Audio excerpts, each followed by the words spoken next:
और इसके बाद खबरें विस्तार से। लखनऊ से खबर सामने आ रही है। सीएम योगी ने पोस्ट कर पीएम मोदी का जताया आभार।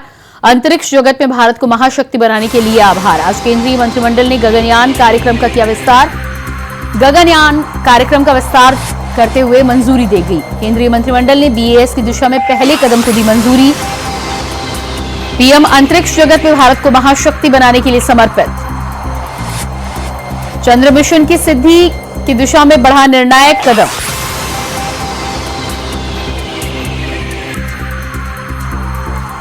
तो केंद्रीय मंत्रिमंडल में गगनयान कार्यक्रम का विस्तार किया गया। इस कार्यक्रम को लेकर प्रधानमंत्री को आभार व्यक्त किया है। यूपी के सीएम योगी आदित्यनाथ ने गगनयान कार्यक्रम का विस्तार करते हुए मंजूरी दी गई। केंद्रीय मंत्रिमंडल ने बीएस की दिशा में पहले कदम को दी मंजूरी।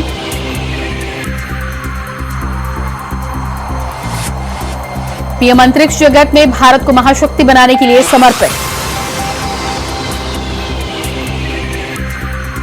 तो यूपी के सीएम योगी आदित्यनाथ ने एक्स पर पोस्ट कर प्रधानमंत्री का आभार जताया है। अंतरिक्ष जगत में भारत को महाशक्ति बनाने के लिए समर्पित आदरणीय प्रधानमंत्री नरेंद्र जी के यशस्वी नेतृत्व में आज केंद्रीय मंत्रिमंडल ने गगनयान कार्यक्रम का विस्तार करते हुए भारतीय अंतरिक्ष स्टेशन बीएस की दिशा में पहले कदम को मंजूरी दी है।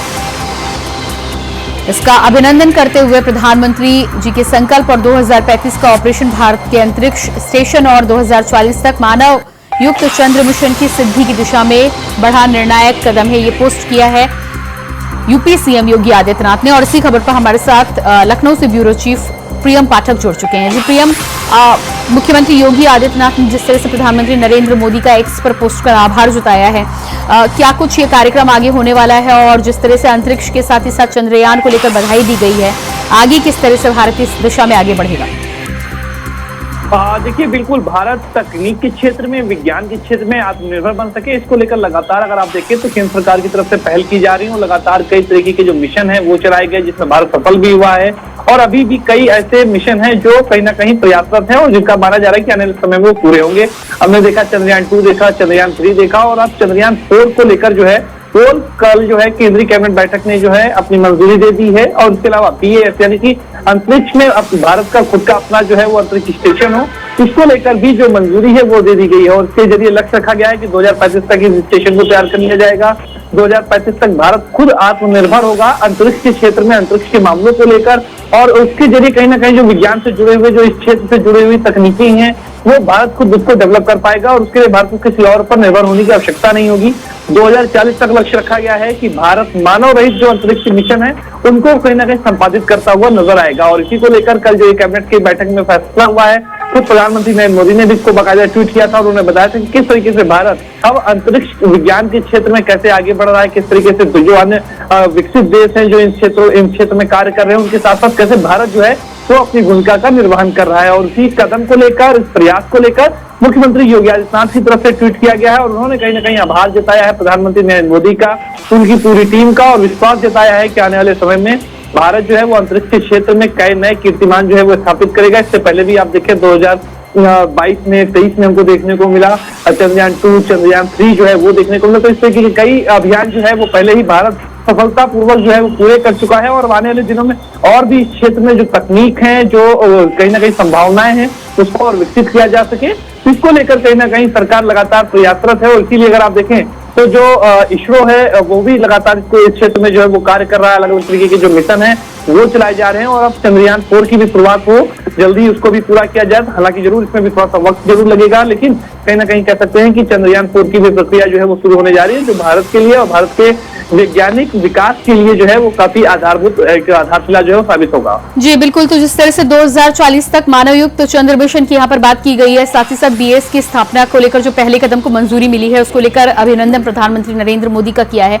यूपी की भूमिका की बात करें तो उत्तर प्रदेश की इसमें क्या कुछ भूमिका रह सकती है? क्या इस बारे में कोई जानकारी आप तक पहुंची? देखिए, इस तरीके के मिशन में स्पेसिफिक कोई प्रदेश नहीं कह सकते हैं, पूरे देश की भूमिका रहती है। इससे पहले के भी जो मिशन हुए उसमें आप देखिए चंद्रयान 2 या चंद्रयान 3 में देखें तो उसमें पूरे देश के जो वैज्ञानिक थे वो उसमें लगे थे और कई वैज्ञानिक जो थे वो उसमें उत्तर प्रदेश से भी थे। तो कहीं ना कहीं पूरे देश की ही कहीं ना कहीं इस तरीके के जब मिशन होते हैं, जब देश की बात होती है तो उसमें पूरे देश का सहयोग रहता है। उसमें कोई एक अकेला उत्तर प्रदेश नहीं है, कोई अन्य स्पेसिफिक प्रदेश नहीं, सभी जगह के साइंटिस्ट जो वैज्ञानिक हैं वो एक साथ मिलकर इस तरीके के मिशनों को अंजाम देते हैं। सरकारों की अपनी अलग अलग भूमिकाएं रहती हैं, तो जरूर उत्तर प्रदेश भी कहीं ना कहीं जो उसकी भूमिका होगी उसका वो निर्वहन हमेशा करता रहा है और आगे भी माना जा रहा करता रहेगा। और इस मिशन में भी चाहे वो उत्तर प्रदेश से संबंधित वैज्ञानिक हों या फिर अन्य जो क्षेत्र में जो आवश्यकता हो, उसमें जरूर उत्तर प्रदेश की तरफ से भी सहयोग किया जाएगा। जी बिल्कुल। तो जाहिर तौर पर जिस तरह से मुख्यमंत्री योगी आदित्यनाथ ने प्रधानमंत्री के कार्य को लेकर उनका अभिनंदन किया है, सराहना की है और बीएस को लेकर एक तरह से शुभकामनाएं भी देते हुए नजर आए हैं। जाहिर सी बात है इसमें मुख्यमंत्री योगी आदित्यनाथ के साथ ही साथ भारतीय जनता पार्टी के तमाम मुख्यमंत्री सहयोग करते हुए नजर आएंगे। इस कार्यक्रम की वजह से उत्तर प्रदेश में खासतौर से जिस तरह से आपने कहा कि पूरे देश के वैज्ञानिकों का इसमें सहयोग रहता है और पूरे देश के प्रयास से इस तरह के मिशन सफल और सक्सेसफुल होते हैं। लगातार चंद्रयान 2 और 3 की सफलता के बाद और स्पेस में इसरो के क्षेत्र में महत्वपूर्ण सफलताओं के बाद में आने वाली पीढ़ी के लिए भी ये किस तरह से एक लक्ष्य स्थापित कर सकता है और आदर्श का काम कर सकता है?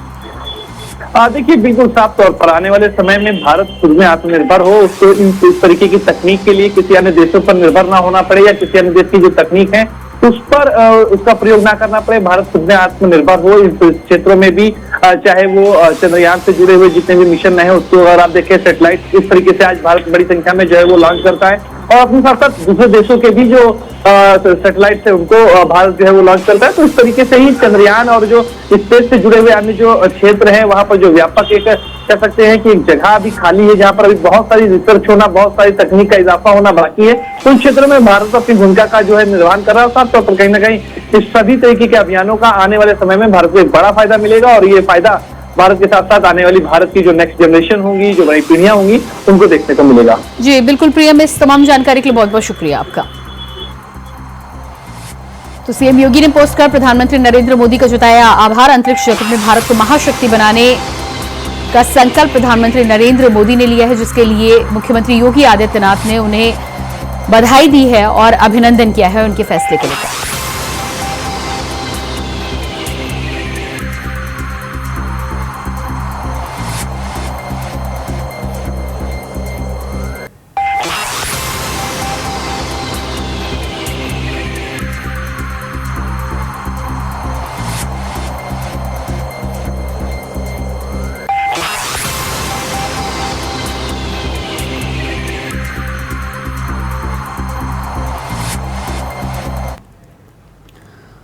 और इसके बाद बात करेंगे अगली खबर को लेकर। सीएम योगी 3 दिवसीय दौरे पर पहुंचेंगे गोरखपुर। दोपहर 2 बजे मुख्यमंत्री योगी पहुंचेंगे रामगढ़ताल। फ्लोटिंग रेस्टोरेंट का सीएम करेंगे लोकार्पण।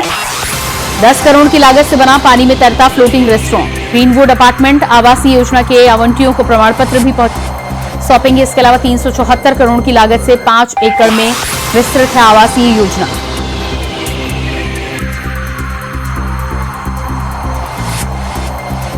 सीएम योगी आदित्यनाथ गोरखपुर पहुंचकर वहां उपस्थित लोगों को संबोधित भी करेंगे। केंद्रीय मंत्री कमलेश पासवान, सांसद रवि किशन इस मौके पर रहेंगे मौजूद। रात्रि विश्राम गोरखनाथ मंदिर में करेंगे सीएम योगी आदित्यनाथ। इसके अलावा साप्ताहिक पुण्यतिथि कार्यक्रम में भी होंगे सम्मिलित। तो 374 करोड़ की परियोजनाओं का करेंगे लोकार्पण। फ्लोटिंग रेस्टोरेंट फ्लोट का सीएम करेंगे लोकार्पण। 10 करोड़ की लागत से बना है पानी में तैरता हुआ फ्लोटिंग रेस्टोरेंट। ग्रीनवुड अपार्टमेंट आवासीय योजना के आवंटियों को सौंपेंगे प्रमाण पत्र। 3 दिवसीय दौरे पर सीएम योगी आदित्यनाथ गोरखपुर पहुंच रहे हैं। आज 2 बजे मुख्यमंत्री योगी पहुंचेंगे रामगढ़ताल। और इसी खबर पर हमारे साथ गोरखपुर से संवाददाता अवनीश मणि त्रिपाठी जुड़ चुके हैं। जी अवनीश, मुख्यमंत्री योगी आदित्यनाथ का 3 दिवसीय गोरखपुर का दौरा है। अलग अलग परियोजनाओं के साथ ही साथ फ्लोटिंग रेस्टोरेंट का लोकार्पण करते हुए नजर आएंगे। क्या कुछ खास है, किस तरह की तैयारियां? जी, उत्तर प्रदेश के मुखिया आज जो है गोरखपुर पहुंचेंगे करीब 2 बजे। 3 बजे पहुंचेंगे रामगढ़ताल, जहां पे गोरखपुर के मरीन ड्राइव पर मिलेगा उत्तर भारत के पहले फ्लोटिंग रेस्टोरेंट का लेंगे लुत्फ। हम आपको बता दें कि रामगढ़ताल में बने फ्लोटिंग रेस्टोरेंट का सीएम योगी आज करेंगे उद्घाटन। वहीं अब गोरखपुर में और बढ़ेगा पर्यटकों का मान। वहीं रामगढ़ताल में पहले से क्रूज की सुविधा उपलब्ध है, लेकिन फ्लोटिंग रेस्टोरेंट के इस उद्घाटन से जो है गोरखपुर में 4 चौबस की व्यवस्था देखने को मिलेगी और पर्यटकों की व्यवस्था आज वहां पे जो है तादाद लगेगी। वहीं अगर हम बात करें फ्लोटिंग रेस्टोरेंट के उद्घाटन मन से जो है ग्रीन अपार्टमेंट आवासीय योजना के जो कर्मचारी हैं उसको मुख्यमंत्री जो है सर्टिफिकेट भी देकर। वहीं अगर हम बात करें गोरखपुर की एशिया से कम, जैसे कहा जाता था कि जब पूर्व में एक बार गोरखपुर के सीएम हुआ करते थे तो उन्होंने कहा गोरखपुर को जो है ग्रीन सिटी बनाया जाएगा। तो गोरखपुर ग्रीन सिटी बन रही है, एशिया के तौर तरीके पे चल रही है। लोगों का मानना है कि अब गोरखपुर वासियों को दूर दराज जाने की जरूरत नहीं है, अब गोरखपुर में सारी व्यवस्थाएं वो मुहैया हो गई हैं और गोरखपुर जो है एक उत्तर प्रदेश का उत्तम प्रदेश माना जा रहा है। जी बिल्कुल, तो जिस तरह से तमाम परियोजनाओं की भी बात हुई, 374 करोड़ की परियोजनाओं का लोकार्पण और शिलान्यास करते हुए नजर आएंगे। इसके अलावा साप्ताहिक कार्यक्रम में भी हिस्सा लेंगे, लोगों को संबोधित भी करेंगे। तो किस तरह से कार्यक्रम रखे गए हैं? 3 दिनों के दौरे पर मुख्यमंत्री कहां पहुंचेंगे? आज तो रामगढ़ ताल रहेंगे, वहीं कुरुंज पे बने मरीन ड्राइव है, चाहे ये आपका जो है क्या कहते हैं फ्लोटिंग रेस्टोरेंट है, इस सब का उद्घाटन करेंगे। साथ ही जो है आज क्या कहते हैं पितृ विसर्जन का पहला दिन है तो लोगों को जो है कार्यक्रम में भी सम्मिलित होंगे। कल जो है गोरखनाथ मंदिर में भी कार्यक्रम रखा गया है पितरों को लेकर के। तो वहीं तमाम ऐसे गोरखपुर में जब भी वो रहते हैं तो 3 दिवसीय दौरे पे हैं तो गोरखपुर में 3 दिवसीय में तमाम कार्यक्रम होंगे। अभी जो आज का जो कार्यक्रम है उस आज पर्यटकों के लिए जो एक बड़ी सौगात गोरखपुर में मुख्यमंत्री योगी आदित्यनाथ महाराज जो है रामगढ़ ताल से देंगे। साथ ही इस बात को लेकर के पर्यटकों की बात करें, यहाँ गोरखपुर वासियों की बात करें, इसको लेकर के काफी चहल पहल देखने को मिल रही। वहीं गोरखपुर में प्रशासनिक व्यवस्था 4-4 कर दी गई है और रामगढ़ ताल को जो है लोग इस समय रामगढ़ ताल को पूरे जो है दुल्हन की तरह सजा दिया गया और रामगढ़ ताल में जो है आने जाने वाले जो पथित हैं अब इसका जो है अच्छे तरीके से लुत्फ उठा सकते हैं। जी बिल्कुल, तो जिस तरह से यूपी के पहले फ्लोटिंग रेस्टोरेंट की आप बात कर रहे हैं रामगढ़ ताल में और तैयारियां जोरों शोरों पर हैं, गोरखपुर वासी कितने उत्साहित नजर आ रहे हैं? जी गोरखपुर के जो लोग हैं काफी उत्साहित हैं। वहीं जीडीए के जो उपाध्यक्ष हैं हर्षवर्धन, उन्होंने बताया कि फ्लोटिंग रेस्टोरेंट के जो वो है उन्होंने उसका औचक निरीक्षण किया और कहा कि रामगढ़ ताल का जो है ये जेडीए में है, इसको जेडीए ने 15 साल के लिए आवंटित कर दिया है और जब इसकी कार्यशैली अच्छी रहेगी लोगों को समझ में आएगा और यहाँ पे पर्यटक आएंगे और इन सबको देखते हुए 5-5 साल करके इसकी व्यवस्थाओं को बढ़ाया भी जाएगा। वहीं अगर हम बात करें रामगढ़ ताल स्थित ग्रीन आवासीय अपार्टमेंट की तो ये लगभग 5 एकड़ से ऊपर की भूमि में ये बनाई गई है। 374 करोड़ रुपए की ये परियोजना है। लगभग 300 से ऊपर जो है 4 बीच के NHI की 179 फ्लैट भी बने हैं इसमें। वहीं अगर हम बात करें कुरुंज की तो कुरुंज में लगभग एक साथ जो है 100 से लेकर के 150 लोग एक साथ आ सकते हैं और कुरुंज का मजा ले सकते हैं। और मुझे तो लगता है कि गोरखपुर के जो वासी हैं लगभग जैसे जन्मदिन हो गया, छोटे मोटे जो कार्यक्रम है कुरुंज पे ही मनाते नजर आ रहे हैं। जी बिल्कुल, तो यहाँ पर तमाम योजनाओं का जिक्र किया, आप नजर बनाए रखिए। फिलहाल इस तमाम जानकारी के लिए बहुत बहुत शुक्रिया आपका। और इसके बाद बात करते हैं अगली खबर को लेकर। बिहार के नवादा की घटना पर मल्लिकार्जुन खड़गे ने किया है पोस्ट। बिहार के नवादा में महादलित टोला पर दबंगों का आतंक। दबंग डबल इंजन सरकार के जंगल राज में एक और घटना इस बात का प्रमाण है। करीब 100 दलित घरों में लगाई गई आग बेहद निंदनीय। गोलाबारी की गई, रात के अंधेरे में सब कुछ छीन लिया गया। एनडीए की सहयोगी पार्टियों के मुंह में दही जम गई है।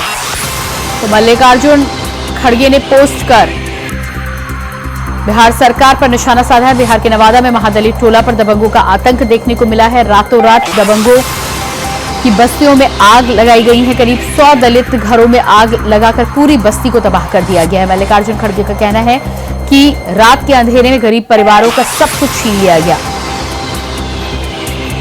डबल इंजन की सरकार पर भी निशाना साधा है। मल्लिकार्जुन खड़गे ने सीधे तौर पर डबल इंजन की सरकार को कटघरे में खड़ा करने का काम किया।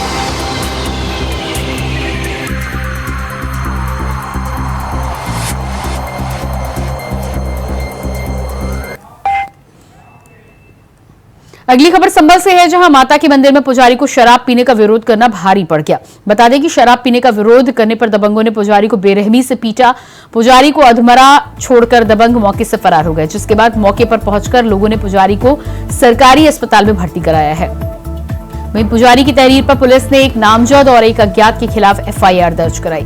पुजारी को शराब पीने का विरोध करना पड़ा भारी।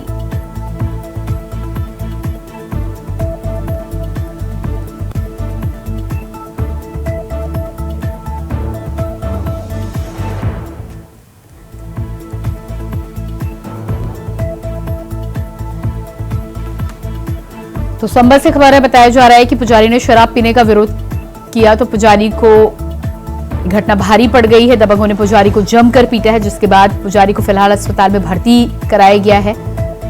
यानी कि शराब का विरोध करना पुजारी को महंगा पड़ गया। गंभीर रूप से पुजारी की हालत गंभीर बताई जा रही है। फिलहाल अस्पताल में इलाज चल रहा है।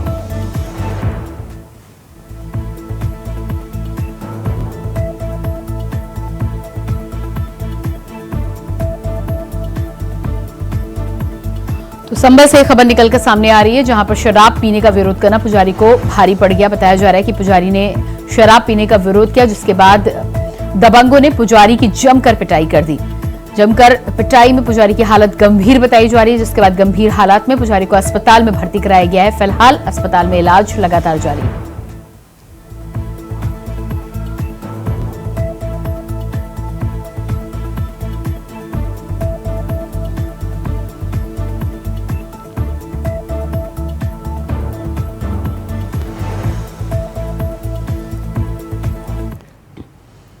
और इसके बाद आपको सीधे लिए चलते हैं मिल्कीपुर, जहां पर सीएम योगी आदित्यनाथ आज पहुंचे हैं। 1000 करोड़ से अधिक की विकास योजनाओं को लोकार्पण और शिलान्यास करेंगे। और इसके साथ ही साथ क्या कुछ कह रहे हैं आपको सुनाते हैं।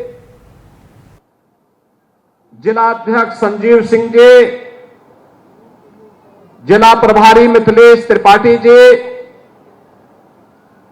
भारतीय जनता पार्टी के हमारे सभी पदाधिकारीगण, अयोध्या जनपद खासतौर पर मिल्कीपुर विधानसभा क्षेत्र से जुड़े हुए मेरे सभी उपस्थित बहन और भाइयों, प्रभु राम की पावन जन्मभूमि अयोध्या धाम के ऋषि मुनियों संतों की परंपरा से जुड़े हुए इस क्षेत्र को कोटि कोटि नमन करते हुए आप सभी को मैं आज डबल इंजन सरकार की 1005 करोड़ रुपए की इन परियोजनाओं की सौगात के लिए हृदय से बधाई देता हूं। आप सबको मैं अभिनंदन करता हूं। बहन और भाइयों, अच्छी सरकार होती है तो विकास लेके आती है, सुरक्षा लेकर के आती है, शांति और सौहार्द का माहौल बनाती है, युवाओं के लिए रोजगार की संभावनाओं को आगे बढ़ाती है, बिना भेदभाव के विकास के कार्यों को हर गांव गरीब के घर तक पहुंचाने का कार्य करती है। गरीब कल्याणकारी योजनाओं को बिना भेदभाव के हर गरीब तक, हर किसान तक, हर नौजवान और हर महिला तक पहुंचा करके उनके चेहरे पर खुशहाली लाने का कार्य करती है। और भारतीय जनता पार्टी ने प्रधानमंत्री मोदी जी के विजन के अनुरूप उनके नेतृत्व में पिछले 10 वर्षों के अंदर विकास के इन कार्यों को इसी द्रुत गति से आगे बढ़ाने का कार्य किया है। बहनों और भाइयों, उत्तर प्रदेश आज जो विकास की दौड़ में देश के आर्थिक विकास का ग्रोथ इंजन बन करके उभरा है। याद करिए 2017 के पहले यही उत्तर प्रदेश भारत के विकास का बैरियर माना जाता था। उत्तर प्रदेश के नौजवानों के सामने, उत्तर प्रदेश के नागरिकों के सामने पहचान का संकट तत्कालीन सरकार ने खड़ा किया था। अराजकता उत्तर प्रदेश में चरम पर थी, विकास की योजनाओं में भेदभाव होता था, महापुरुषों का अपमान होता था, हमने पिछले 7-7.5 वर्ष में भारतीय जनता पार्टी की डबल इंजन सरकार ने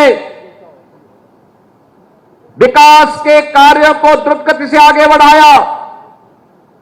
आज आपको 4 लेन की सड़कें दिखती होंगी, 2 लेन की सड़कें दिखती होंगी, गांव की बेहतर कनेक्टिविटी दिखती होगी, गांव-गांव और मजरे में बिजली भी और पानी की भी व्यवस्था आज आपको दिखती होगी। बिना भेदभाव के हर गरीब को एक आवास उपलब्ध होते हुए आपको देखना होगा। हर गरीब के घर में शौचालय बनाने का कार्य उत्तर प्रदेश के अंदर 2 करोड़ 62 लाख परिवारों को एक शौचालय देने का कार्य इन 7.5 वर्ष के अंदर किया गया, तो 56 लाख गरीबों के एक आवास भी बने। 1,20,000 मजरों तक बिजली पहुंचाई गई। तो आप मिल्कीपुर से सुन पा रहे थे मुख्यमंत्री योगी आदित्यनाथ को, और इसी के साथ फिलहाल इस बुलेटिन में इतना ही। खबरों का सिलसिला जारी रहेगा। नमस्कार।